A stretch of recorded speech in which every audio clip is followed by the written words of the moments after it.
Welcome to Horror Recaps.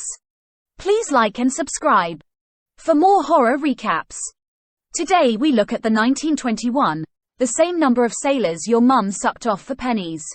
The Phantom Carriage. On New Year's Eve, dying Salvation Army Sister Edith has one last wish, to speak with David Home.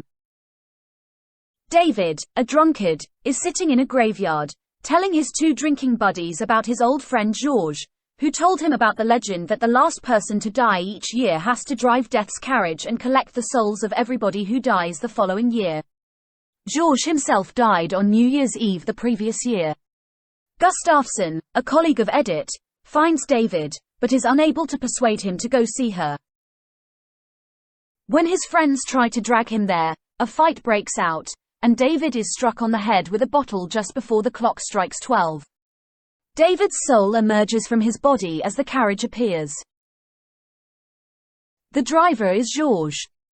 George reminds David of how the latter once lived a happy life with his wife Anna, their two children and his brother, until George led him astray.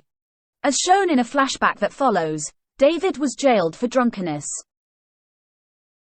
Before being released from prison, he was shown his brother, who had been sentenced to a long term for killing a man while drunk. When David went home, he found the apartment empty. Furious, he became determined to track Anna down and have his revenge. During his search throughout Sweden, David arrives at a new Salvation Army mission on New Year's Eve. Maria does not want to answer the bell, as it is very late, but Edith lets him in. Despite his rudeness to her, she mends his coat while he sleeps. The next day, she asks him to return in 1 year. She had prayed that the first visitor would have good fortune for that period and wants to know the outcome of her prayer. He agrees, but before he leaves, he tears out her patches. George informs David that the promise has to be fulfilled and takes him against his will in the carriage to Edith. In another flashback it is shown how Edith once found David in a bar with Gustafsson and another man. Edith persuaded the other man to go home with his wife and gave Gustafsson an advertisement for a Salvation Army meeting. At the meeting, Gustafsson submitted himself to God, but David remained completely unrepentant. Anna was at the meeting, but David did not recognize her. Later, Anna told Edith who she was, and Edith tried to effect a reconciliation. At first, the couple were optimistic, but soon David's behavior drove Anna to despair once again.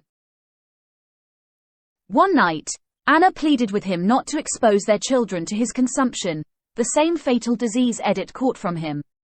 When he refused, Anna locked him in the kitchen and tried to flee again with their children, but fainted. He broke through the door with an axe, but did not physically hurt her. When George goes into Edith's room, she begs him to let her live until she sees David again. She thinks she is the one to blame for his magnified sins, as she brought the couple together again. When David hears this, he is deeply moved.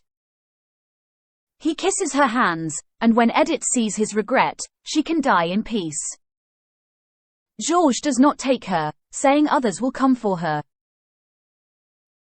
He then shows David that Anna, afraid of leaving her children alone after she herself dies of consumption, is planning to poison them and herself. David begs George to do something, but George has no power over the living. Then David regains consciousness in the graveyard. He rushes to Anna before she can act. With great difficulty, he convinces her that he sincerely wishes to reform,